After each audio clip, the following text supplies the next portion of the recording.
welcome back to another episode of You Don't Know Jack with Lydia and Matt. How's it going, Matt? Good, Lydia. Coming off a little bit of a hiatus from work, travel for you, work for me, work and travel for you. Yes. But no, good to be back. Yeah. It's kind of a dreary Sunday morning here in Mountain, Maryland, but it's not snowing. It's not yet. Yet. Anyway. Garrett County, look out. Ugh. Believe they. You know, it was like hot and humid yesterday.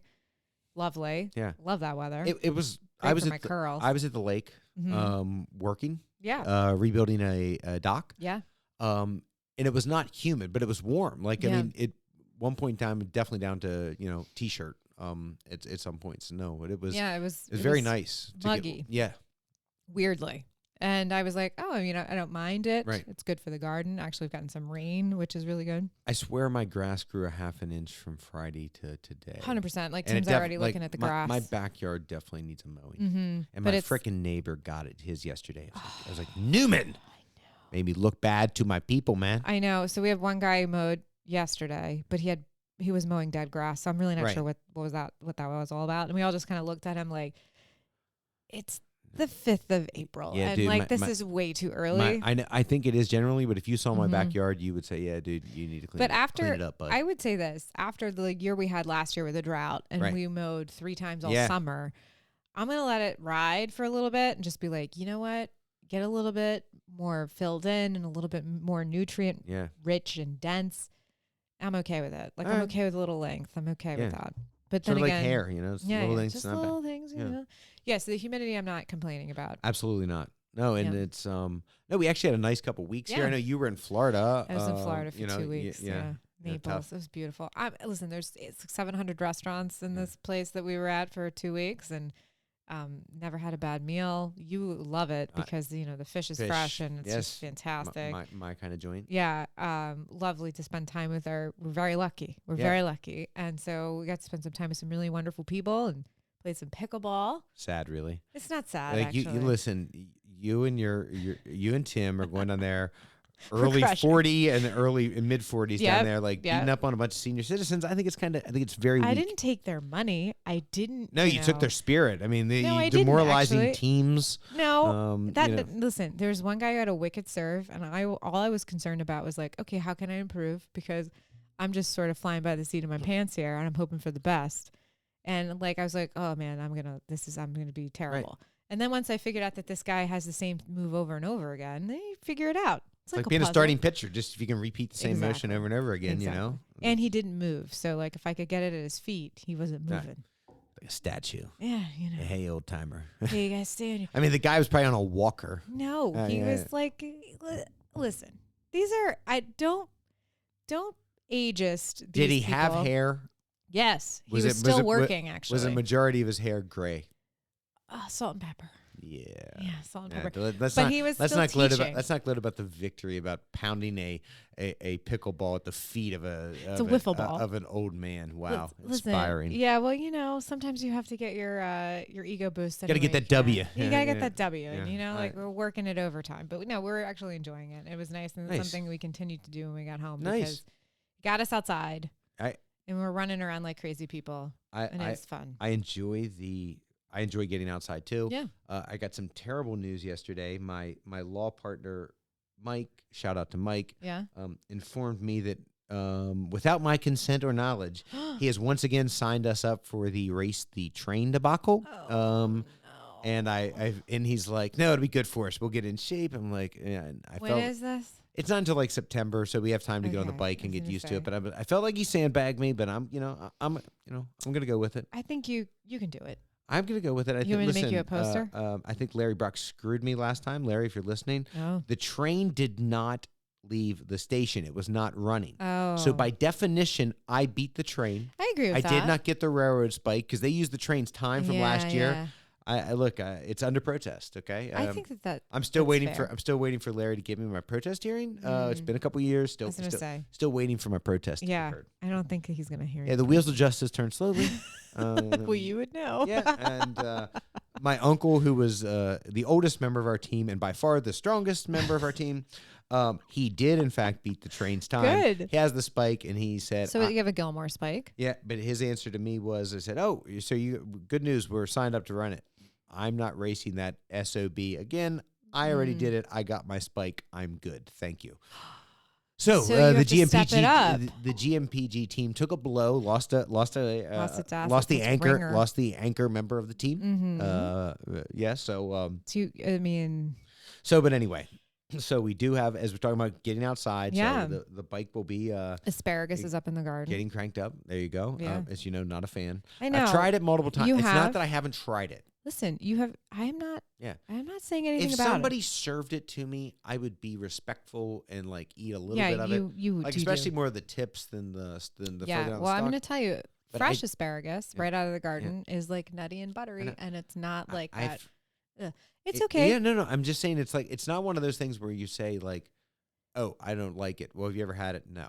Okay. Right. No. You've tried. I've tried it multiple times. Exactly. I just don't like it. Now. Broccoli, still childhood trauma, being forced to eat it. Like even the smell of it makes me want to vomit. Oh yeah, even like roasted broccoli. Yeah, like I won't touch it. Okay, as you know, love cauliflower. Yeah. I know you can't, but love me. Brussels sprouts.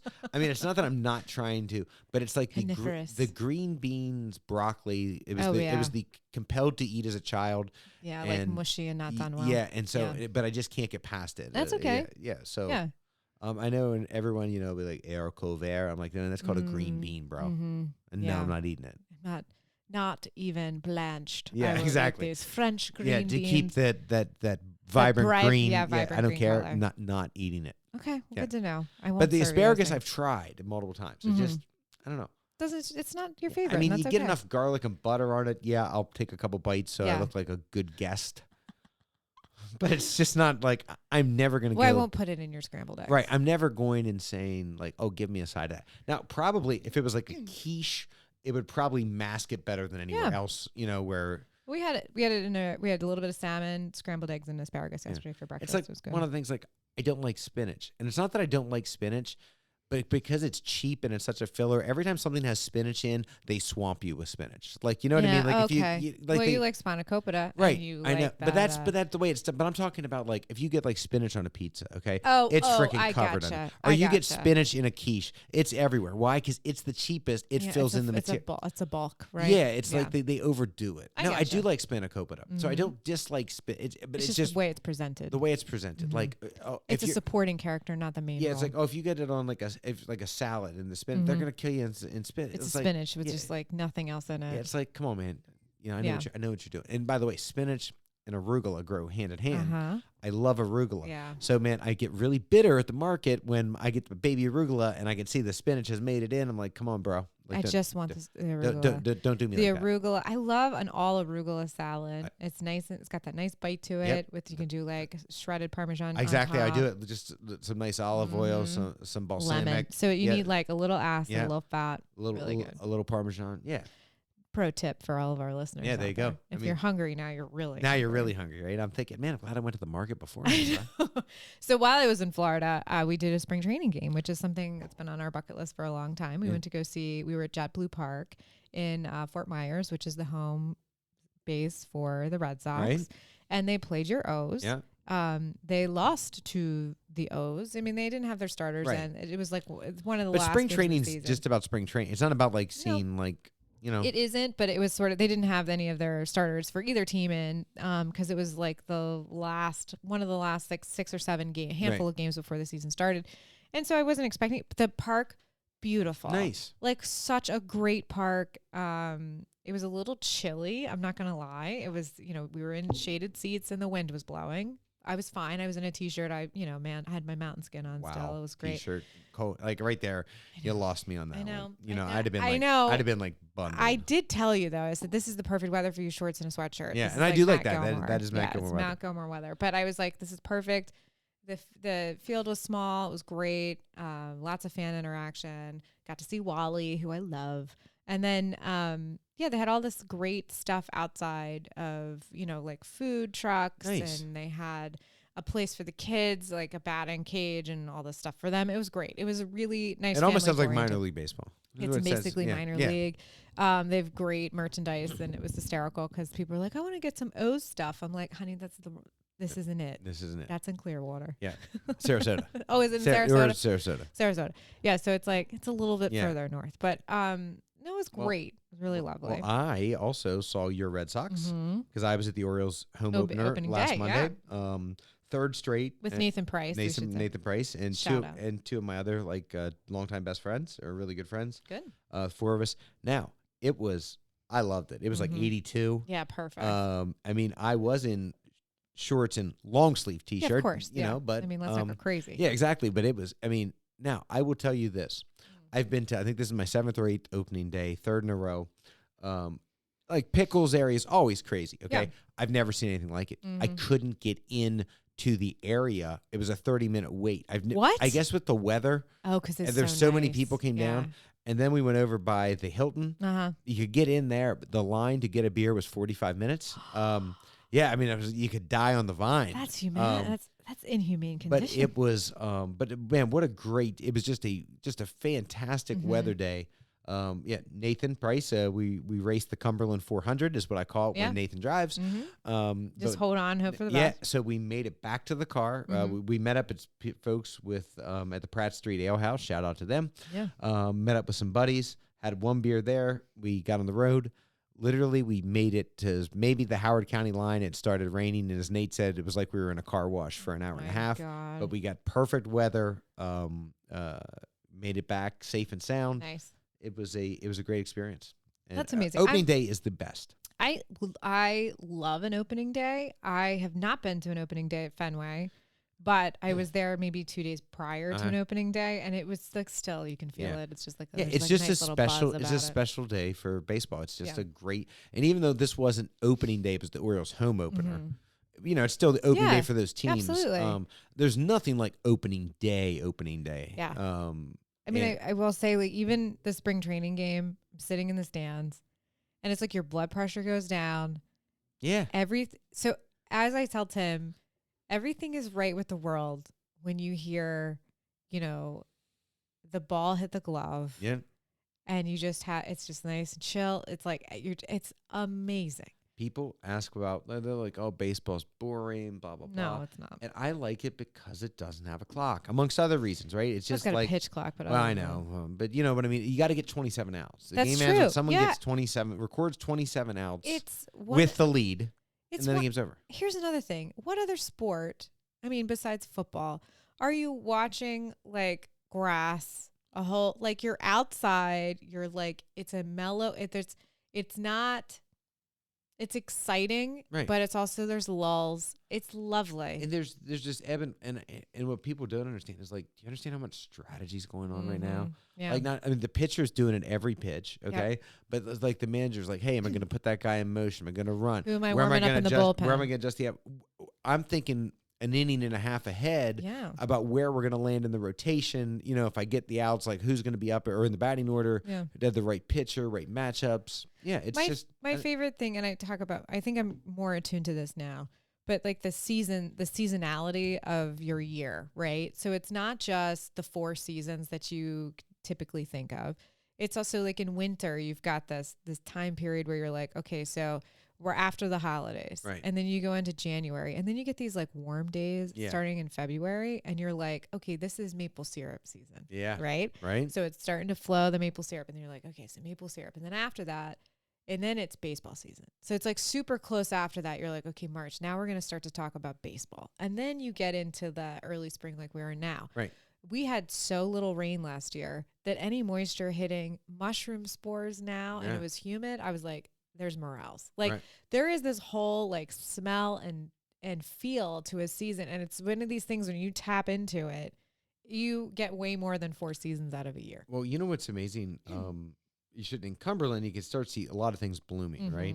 But in Oakland, it's not yet. It's just buds. You know what I mean? Like, and just because the elevations, you know, Garrett County and the elevations at the lake, it's starting there. But you know, and we're so much further ahead. Yeah. Like I'm looking out the window here on Podcast Hill, and you can see all the buds on the tree, right? Yeah, it's nice green. It's this really bright. It's green. You can, and as opposed to you don't see that in Oakland, or in the Garrett County area. And if we go to Frederick, things are popping, right? If you go to DC, the cherry blossoms are almost done. Yeah. So it's like those are kind of like micro seasons within seasons. Exactly. And baseball season is one of my favorites because it spans from the beginning of spring until like mid fall, right. and you're just like, again, I look at it as like, it's almost the opening day of grass cutting seasons, right? It's exactly. like, like listening to a game, like we went to see some friends yesterday, and on the way we were listening to the Phillies game in the car, and it's just sort of like, it's just the soundtrack of life. And I especially hit when COVID happened, where it was radio silence, and it was very jarring to somebody that had listened to it was always on in the background, right? So, by the way, talking about the Phillies, obviously, Tim is a huge Phillies fan. Yes. We saw the Phillies play twice last year. Yep. They look good. I don't know what made me think about it, but I was thinking, I generally have this like sort of internal sort of thought process, probably because I was at a game. Yeah. I'm always like, who's the best player I've ever seen live? Or who's the best player I've ever seen in an Orioles uniform? Sure. My usually default that the best player I ever saw wearing an Orioles uniform, I usually say that I saw live is usually Roberto Alomar. Sure. Okay? I just think he was the best all-around baseball player as an Oriole that I ever saw. But I was thinking, for years I've always said as a guy who's seen games, the best player that I ever saw live, I would always say was Ken Griffey Jr. Sure. Okay? I saw the kid play. The only one who's at the warehouse. Right. I saw Randy Johnson pitch. Okay. Yep. And I'm always thinking like, who's the best player? And, kind of this list you have in your head. And what occurred to me as I was thinking about this on Friday, man, Bryce Harper's in that list. There's no doubt about it. I've seen him play multiple times. I've seen him play for both the Nationals and as a Philly. Yeah. Where the Orioles at the game that we were at on Father's Day, the Orioles took it to the Phillies, but they could not get Bryce Harper out. Nope. And the ball, I remember seeing Bryce Harper play in the minors against Manny Machado. Yeah. And I remember those two guys both got hits, and the ball sounds different off of their bats. I saw him in Hagerstown, which was really cool. My uncle, dad, and I. But Bryce Harper is rapidly becoming maybe one of the best players I've ever seen live. Yeah, and I'm telling you, Hapa, I would say he's full out when he's a full out player. Yes. He is not half-assing anything. No. He is like going full out running to first base. He is like putting all the effort in. In a lot of ways, I think of him as the modern version of Pete Rose. Yes. And I'm not talking about Pete Rose, the baseball controversial player. Pete Rose. We're talking about as just like Charlie Hustle. Yeah, right. Exactly. Bryce Harper is running ground balls that he runs all the ground balls. No, the problem with him in right field is he's hurt himself multiple times, like running all out into the fence or diving. He's just, and also you have to be like, dude, you're not as young as you were. You're not going to bounce back as quick. That's what you say, is that somebody who's got a little bit of time on him. So let's talk about hitting. Yeah. We got these things called torpedo bats. The Yankees, of course, everybody loves to hate the Yankees. We love to hate the Stankies. Yeah.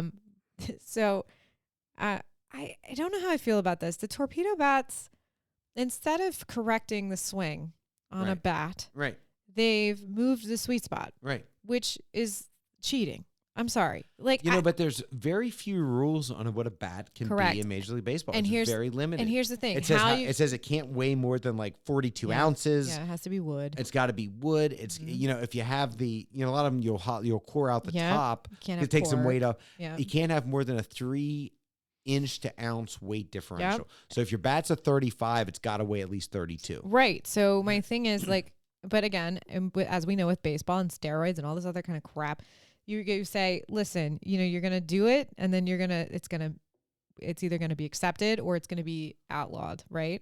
It's going to be banned. I don't know. Torpedo bats, great. The Yankees were hitting fine. Right. They were terrible last year. They were okay actually, they were fine last year.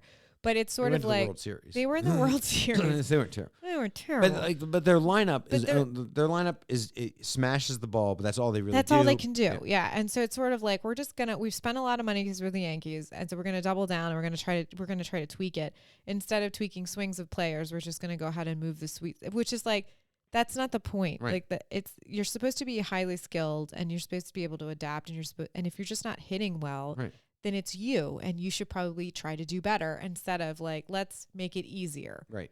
I don't think it's fair because it's not an even or level playing field.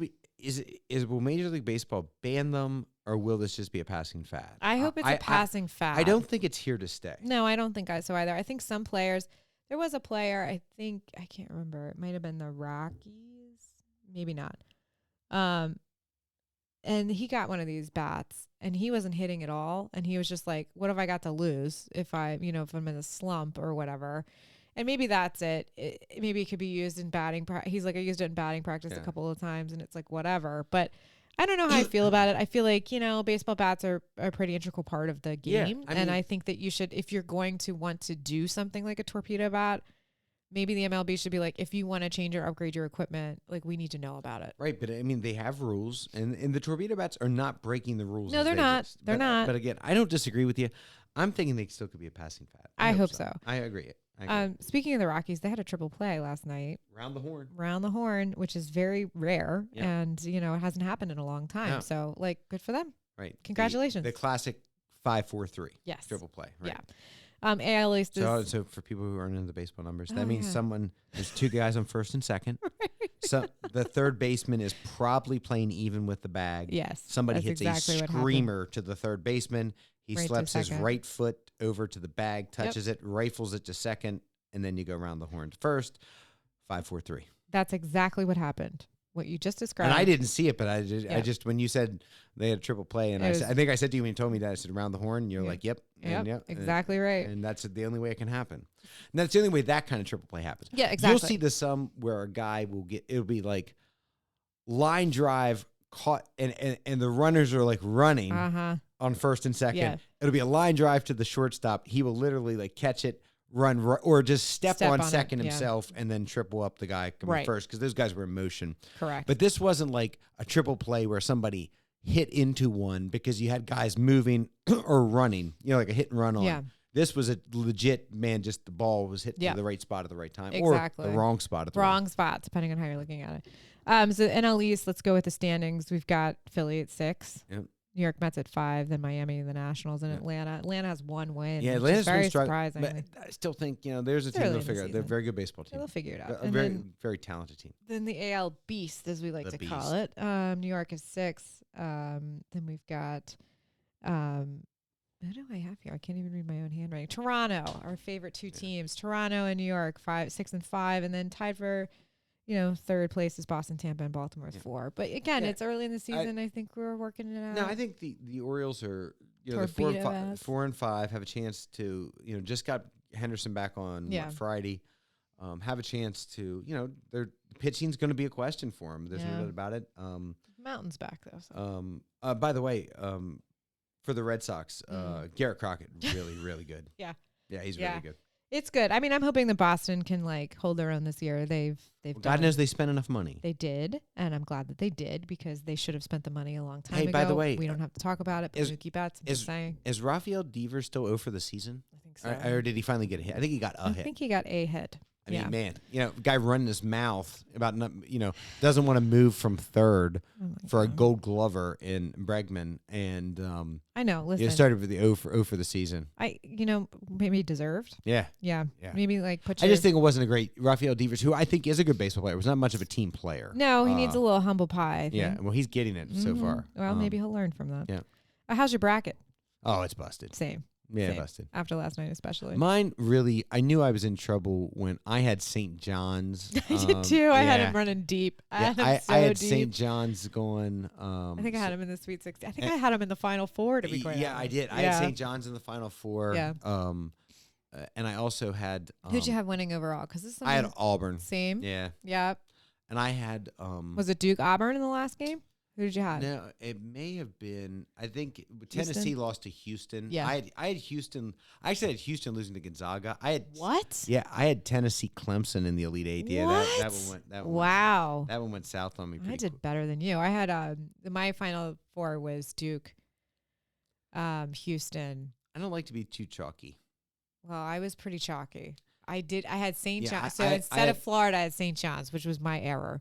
But I had Houston, Auburn, and Duke. I had Auburn, Alabama, Tennessee, and St. John's in my finals. Yeah. Okay. Yeah. It was. Then my bracket got busted.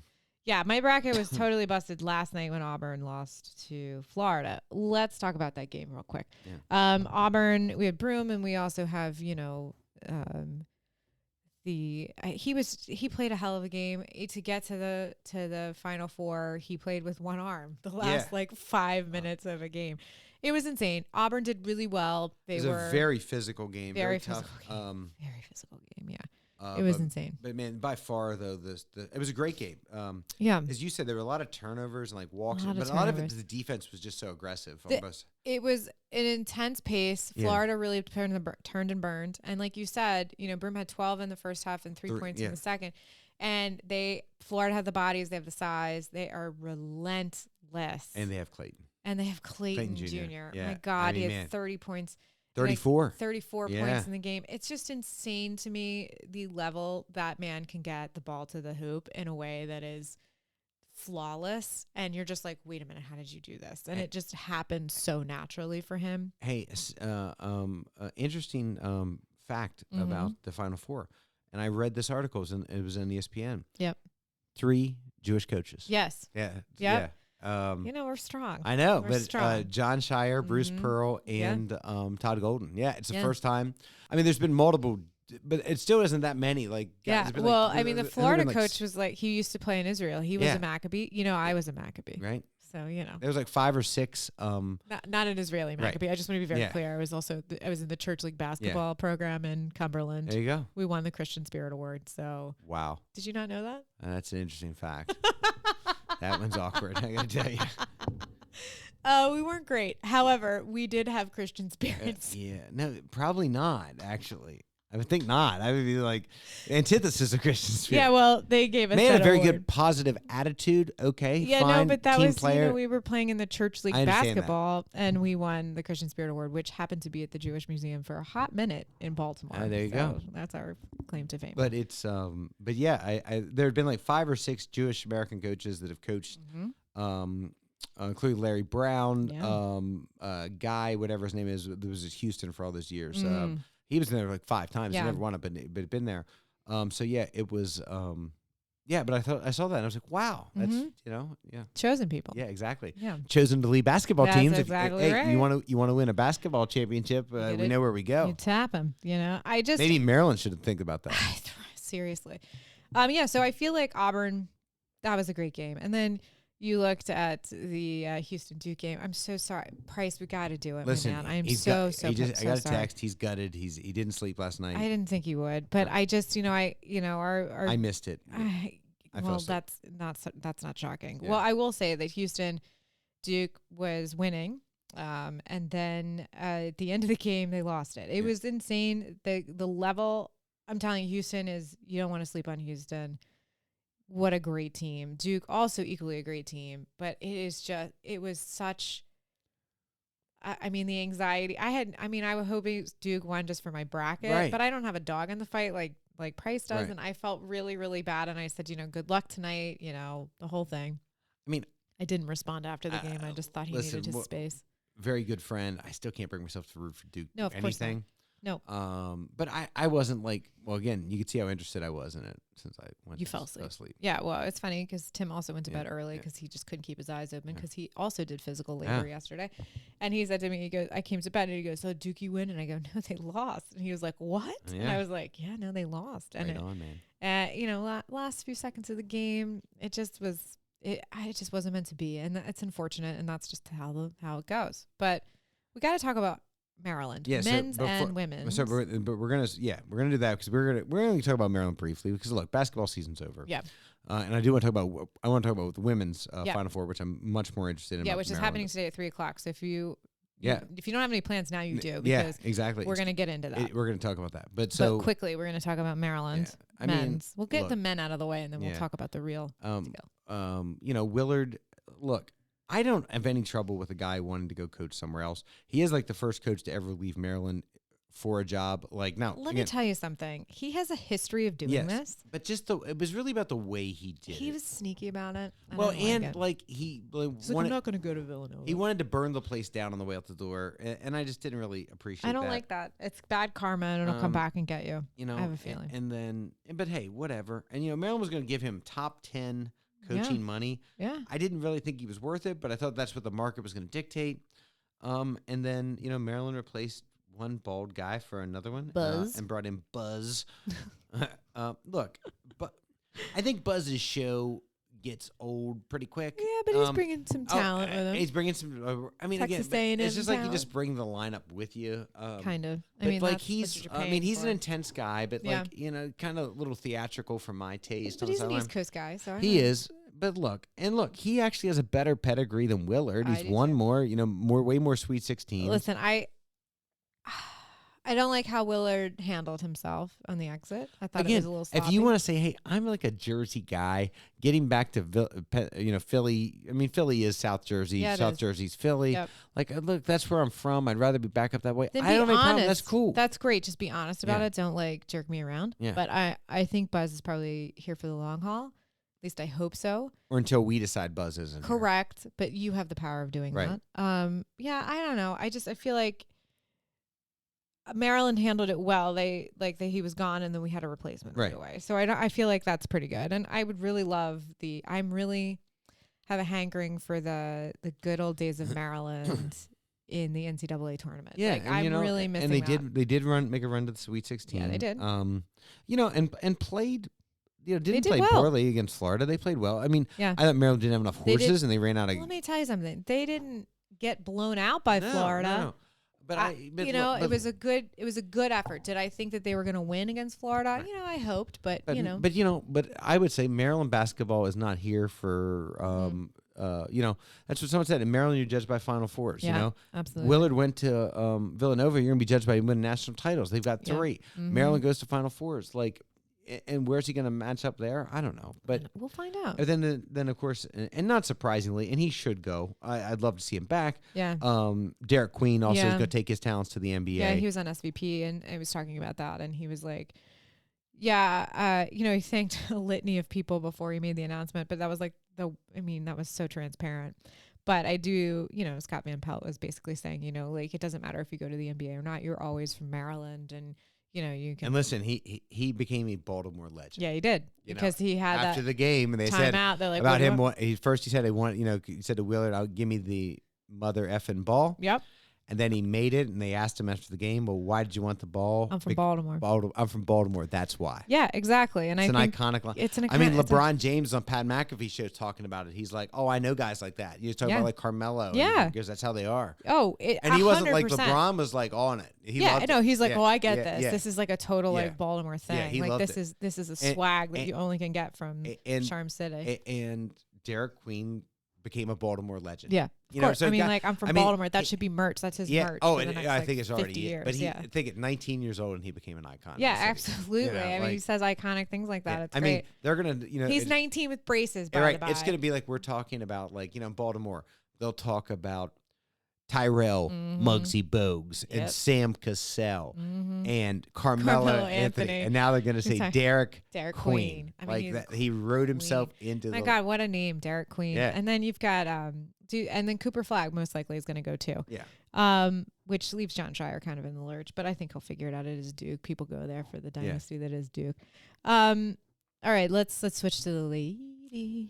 Maryland ladies did really well. They made it also to the Sweet 16. We got to talk about this game coming up tonight. But prior to, we got to talk about the UCLA Texas game between the two people in the final. No, the UCLA Uconn game. Yeah. But here's what I will say before we get into the semifinal games. I will say the NCAA could not have gotten a better matchup. Nope. Like in their wildest dreams this year, this is what they wanted. It's UConn. Gino trying to win. It's been like a minute. It's been like 7 years. 7 years, yeah. Since Gino's won one. Okay, but he's the all-time winningest coach. And he has also the most titles. The most titles. 12. Yeah, I mean iconic.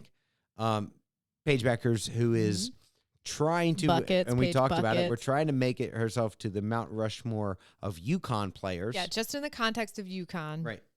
She needs to win a national title. In a context of her career, no, and as a basketball player, it is not. It's like a footnote, small footnote. But Paige in Beckers, UConn, she's going to be a star. The WNBA going to be the first round pick. We're talking about this, and then Dawn Staley, as you said in the interview, said, "Hey, she doesn't need this." I would agree with that in every way. Like, look, it doesn't take anything away from her talent, from Caitlin Clark. Okay, that she didn't win one. Okay, hey, Larry Joe Bird didn't win one in Indiana State. But also he was in Indiana State, right. And also Caitlin Clark played for Iowa. Right. We're talking about dynastic women's basketball programs. Yes. So like Tennessee, Uconn, or in the men's, or Stanford. And the men's though, you'd be talking about Duke. Or you'd be talking UCLA. About North Carolina, Kentucky, UCLA. Yeah. You cannot be considered on the Mount Rushmore of those programs. I don't care how good you are. Right. Unless you've got national titles. Right. Because I played for Duke. National title win? Right. No. Yeah. Because if somebody said about, Paige, where she ranks in the UConn hierarchy. As I said to Lydia, I said, how can she sit across the table from Diana Taurasi, Sue Bird, Maya Moore, Rebecca Lobo? She's the original GOAT, right? I'm talking, listen, there's 20 women that I've missed. I've skipped, but I'm saying they got handfuls of rings. Okay. Yeah. And you're going to say she's going to be at the kiddie table, man. Like, listen, you played for John Wooten and he won 11 world national titles. You got to have rings. Like, listen, you ain't a Celtics icon, a Boston Celtics icon, unless you better have multiples if you really want to. Yeah. And I think there's only certain franchises or programs that are like that. So I think for Paige Becker, she's got to win a national title. Yeah, and this is her 5th year. And then on the other side, they have the new power. The new power. And this is also, I just, not to take anything away from UConn, but South Carolina is becoming a dynastic team. They're going after their 4th or 3 out of 4 years. So, I mean, that in and of itself, you look at Dawn Staley, who's built that program, and she has built the notoriety, and she is an excellent coach. I want you to think about a coach that is, like, we'll talk about Kim Mulkey. That woman. Nasty woman. That woman on the sideline during a game, national coverage, cameras around her, acts a damn fool. She does. What is she like behind closed doors? I don't know. Apparently not great. Not great. People are in and out of there so fast. They're like, that's not it for me. I'm in the transfer. She wins. does. But by the way, so did Bobby Knight. Yeah. I said she wins, but what? She wins, yes. But what damage is she doing in the process, right? Yeah. Everybody knows how we feel about her, but I'm looking at Dawn, who's calm, collective, cool, very, like, when she's coaching on the sidelines, she is not acting crazy. She's coaching. Watch her and Gino both. Yeah. They're not, So, exactly. But you know what this sort of reminds me of, though? It'll be interesting, the outcome of the game. Remember, Pat Summitt was on the summit. I mean, I love and Pat Gino, though, had to go get her. He had to go catch her. Yeah. And eventually, though, you could see it where Gino was winning more of those games. Yeah. Right? He was winning those games. Mm-hmm.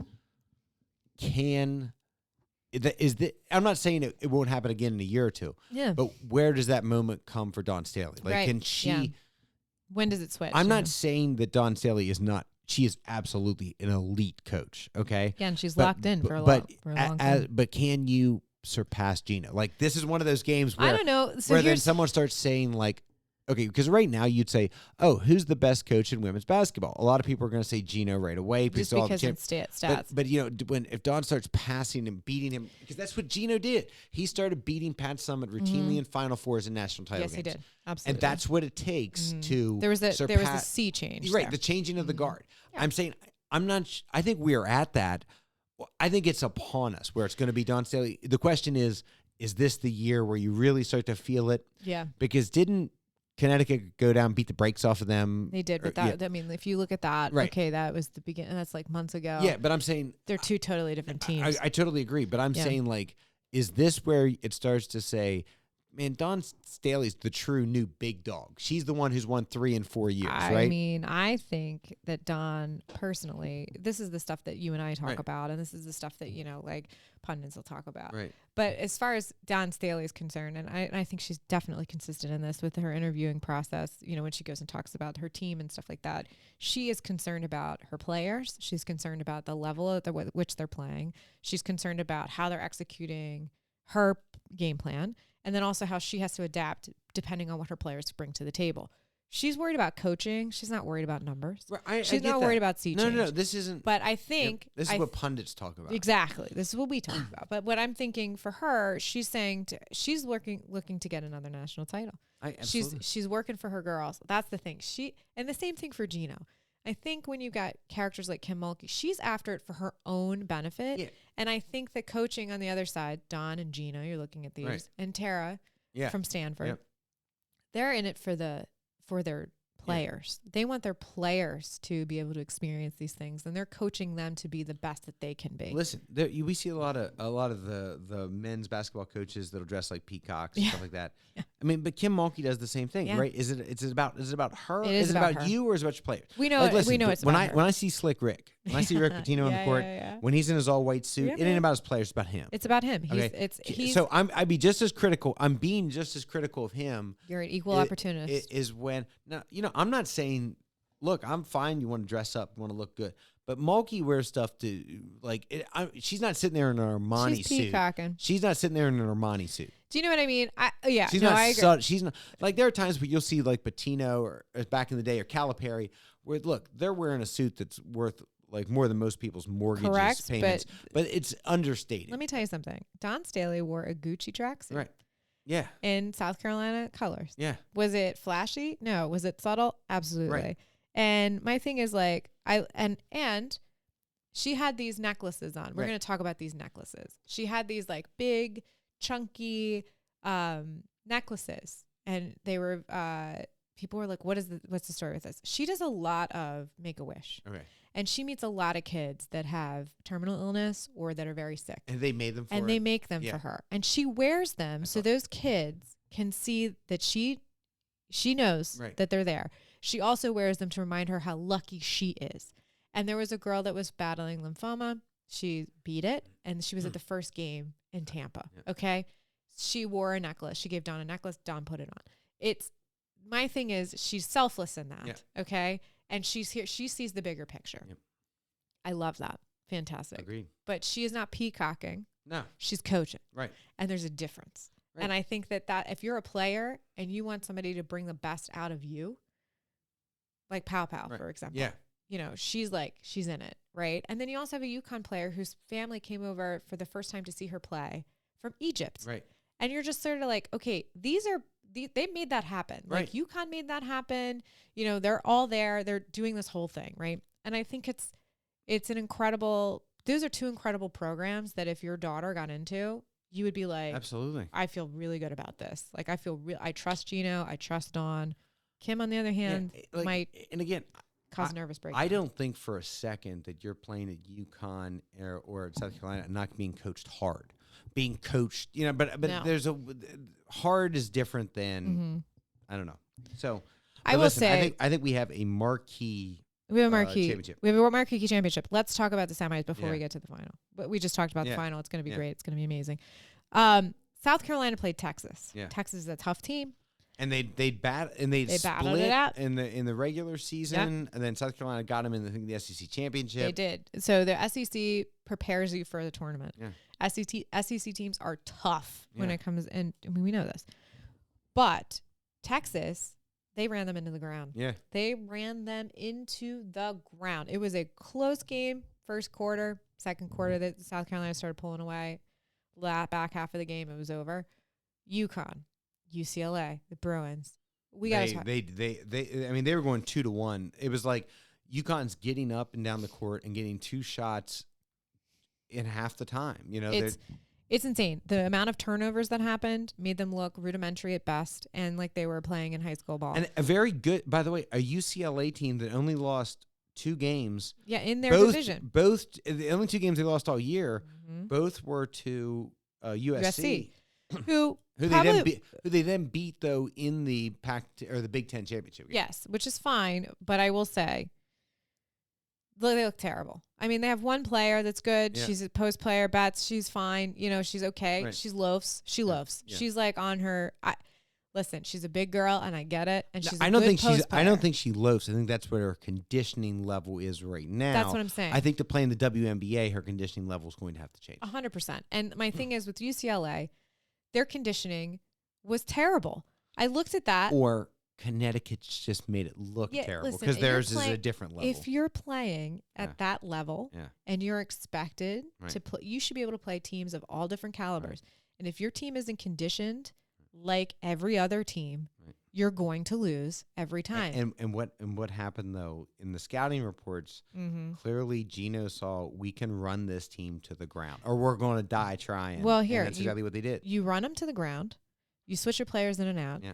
You double up on defense, or sometimes triple up on her. You shut her down inside. Nobody was hitting shots on the outside. They turned the ball over 15 times in the first half of the game. You know why they weren't hitting shots? Why? They're fatigued. Yeah, exactly. Their legs were deserting them. Yeah, because listen, I mean, I don't claim to be a basketball coach. Yeah. When you've run some team's legs out from under them, the jump shot's going to go away. That's like basketball. Absolutely. This is like basketball defense 101. Let me tell you something. It's why you crank up the pressure on defense to really make the offensive player exert themselves. They were running presses. Yeah. They were running slight presses. Guard on guard. Just going to make you work the ball up the court. You got to work it up the court. They're going to make you work hard. UCLA was caught on the back foot. Yep. Straight out of the gate. Yep. It was UConn's like, oh, you want to play? Let's go. And they ran them to death, and then they died on the vine. It was awful. Very disappointing. I don't think it would have changed the outcome. I think it would have been an even better game. I wish Juju would not have gotten hurt. Juju Watkins for USC. Yeah. Her against Paige, it would have been the Elite Eight game. Yep. That could have been one for the books. That could have been one for the books. books. I mean, that was like after his Sweet 16 game, they're interviewing Gino. He's like, dude, I got to go. I want to go watch Juju. Like, and then of course she ends up getting hurt. But he was like, he wanted to go watch. I mean, here's the thing. Juju Watkins must watch. She was must watch women's basketball player this year. Like, absolutely, like, super dynamic. I'm not taking anything away from Paige is the player of the year. No. But Juju was like, it was like all eyes on her. She was must watch TV. Well, and I will say to USC, unlike UCLA, right on. Yes, Trojans. They lost their best player, but they still are dynamic and they can play. And to tell you what, a lot of people thought they were going to lose right away when she went down, and they fought it to the Elite Eight and played well against UConn. Saying. Yeah, that's what I'm saying. So my point is this: USC lost their best player. UCLA had their best player, and they still looked terrible. Yeah. I mean, they look terrible. So my thing is, UCLA, start working on your conditioning now, because it is just not going to happen for you. And also, South Carolina and UConn, very, very well-conditioned, high-power, fast-paced teams. So this game today at 3 o'clock is going to be very dynamic and very exciting. No matter the outcome, it's going to be amazing. So I'm looking forward to that. Quick F1 update. Oh, boy. Well, I know how you love it. It was in Japan. It was in Japan. Yeah, see? Yeah, very good. Verstappen won. Yes, he did. See? There you go. But he's not number one in the Constructors' Cup. Who is? That would be Lando Norris for McLaren. I don't know. Yeah, well, he's in the orange car. Okay. So Lando Norris did really, really well last year. He came in second place. Where's my man Lewis Hamilton? Lewis Hamilton's number 8 in Ferrari. Ferrari's not even in the top 5.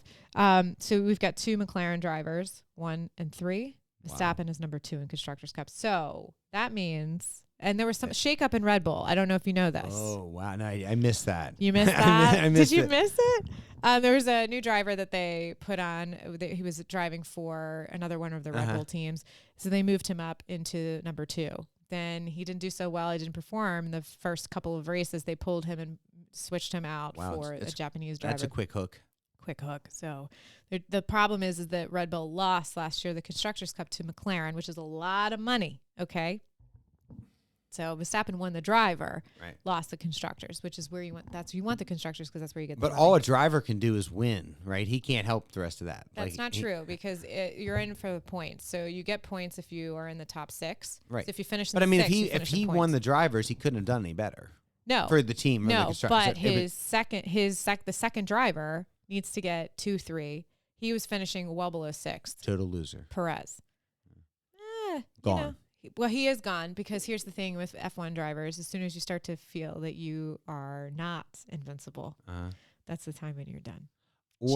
And then the other time, I guess it is when you're the number 2 guy and you don't think you should be number 2. Is that when those guys look to bolt to a different team? No, it was, yes. Some do. Like for Mercedes, like nobody wants to be number 2 to Hamilton. Right. But I will say, Oscar Piastri, he also drives for McLaren. He's number 2, but he's okay with that. Like he's in it for the money as far as like the points for Constructors' Cup. So he's like, my job is number one, there are only limited seats right. on the F1 field. I think there's like 21. Right. That's it. That's all you get. So you're like, okay, I could be a reserve driver, all these other things. But at the end of the day, like my job is to get points. And if I'm not getting points, which is what Red Bull did, they're like, you're not scoring the points. You're not quite ready. We're going to sit you out. We're going to get Tsunoda in here. Send you down. We're going to send you out. And you're going to go to the other team to get some more, rubber under your feet. But Ferrari, who was number 2 in the Constructor Cups last year, is not doing well, which is interesting considering Hamilton's in red. Now it's early. We're only like on the spring 4th training. race. Yeah, well, we're only in the 4th race, but I feel like, that's F1. Just so you know. Wow, man, I feel like caught up. You feel caught up now? Yeah. I feel like you could go have a conversation about it? No, not at all. Yeah. Well, I'm hoping that Hamilton made the right move with Ferrari. Mercedes is actually I think financially 4. he's fine either way. Yes. I'm not worried about him financially. Isn't it also Sir Lewis Hamilton? It is Sir Lewis Hamilton. Excuse me. I apologize. He's like been knighted. He has been knighted. Yeah. Yes. Mazel. For that. Like KCVO or whatever it is. Like Commander. OBE or something. OBE, Order of the British Empire. Yeah, he's OBE, yeah. Yeah, he's OBE and a knight and all that kind of stuff. So, yeah. I mean, I think we have been away for a while. Yeah, so we caught up, went a little long, but we're gonna be back a little more frequently. We are. We're gonna get it together. You know, you have your trial season is at least taking a slight hiatus. A hiatus, and then we can get back into the most important thing, which is baseball and Absolutely. sports. We're going to talk about baseball. We're going to talk about, I was thinking about like other things we can talk about, sure. Like let's be more positive about the our local things that are going on locally. We're going to celebrate it. We got Delfest coming up. Delfest is coming up. I just want to give a huge shout out to Cumberland Economic Development Corporation for landing a really big get for Cumberland, which is Spark, which is this nice little, it's not little, it's this big engineering firm that is based in Warrenton, Virginia. Okay.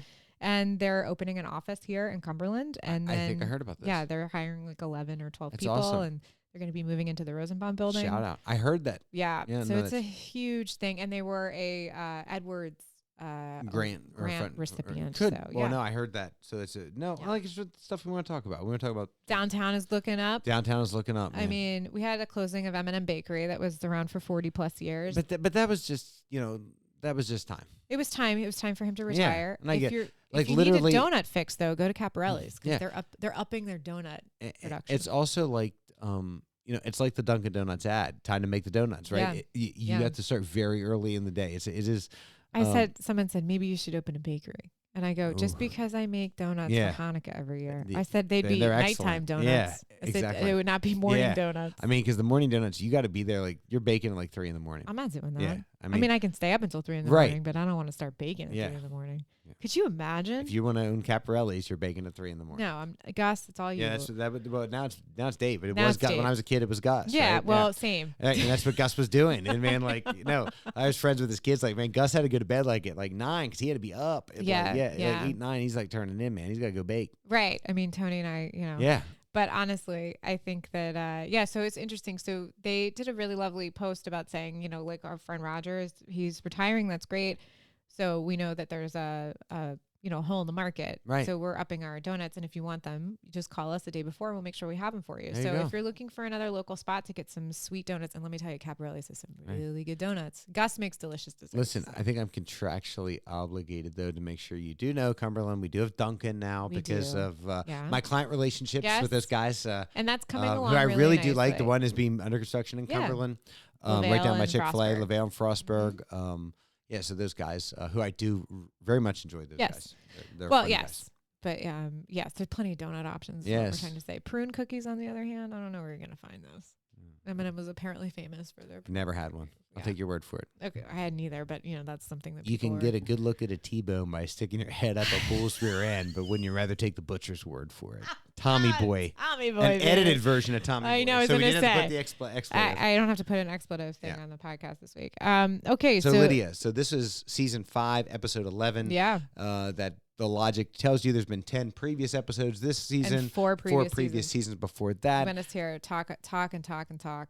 If you just stumbled upon us, where else can they find us? We're on iTunes, Stitcher, Amazon, Google Play, Spotify, Audible. Love Audible. YouTube, iHeartRadio, and Deezer, Player FM. Check us out. Yeah, we're on YouTube. No visuals. No visuals. You can find us on Twitter at Jack YDK. You can find. I was going to give him you can give him your own at RTL Pod, and mine is at JMGGMPG. We're also on Instagram at You Don't Know Jack Pod, and on Facebook you can find us there too. Because if it ain't on Insta, then it didn't happen. That didn't happen. What I will say is that we are investigating maybe moving away from Twitter slightly. Yeah. Maybe, I don't know. You and I are fiddling with Blue Sky and a couple of other options, but I think for the most part, Twitter is probably we're going to release an episode. You and I are going to talk about it there. Correct. So follow us. Give us a follow. There. Hopefully we'll be back next week. That's our plan as we sit here today. Yeah. So thanks for tuning in. Sorry for the couple hiatuses this year, but it's been, I think we're worth the wait. I always think I'm worth the wait. You are. I can confirm. Because in the immortal words of Terrell Owens, man, I love me some me. Hey, everybody. Thanks for listening. Thanks Lydia, so much. Always a pleasure. You too.